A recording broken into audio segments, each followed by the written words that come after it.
good step through, gets the open Huey, and he converts. C.J. Anthony on the drive. Quincy Clark, great defense. That stood out. And then Quincy Clark, he was great on the court, but what stood out for me was he was a kid that he wasn't on my initial invite list. And he sent me a message on, I think it was Wednesday night, and was like, hey, Zach, I know you have a lot of kids to consider, a lot of kids to account for. If you could possibly, put me on a list for maybe future events, or if someone can't come on Sunday, I would really appreciate that and would be really thankful.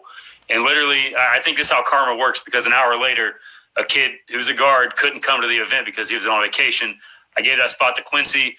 He was so appreciative of it, and he came in and he had something to prove. He stepped in and was dialed in from the opening tip. One of the best playmakers in the event. His defense as well, guarding those top guards. Nobody could get by him. And he's 6'2". He's quick. He's athletic. He's got good speed.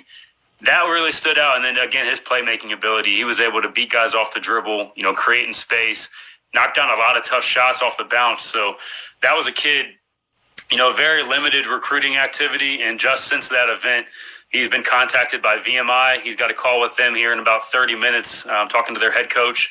And he was contacted by Cedarville and I think Lincoln Memorial possibly. So he's got a lot working now just from that event. And a lot of the scouts there too. I had scouts from Cincinnati, guys that have scouting services, Corey Albertson, TJ Petros. Those are two guys they hadn't really seen Quincy play before, and they both came away really impressed with him.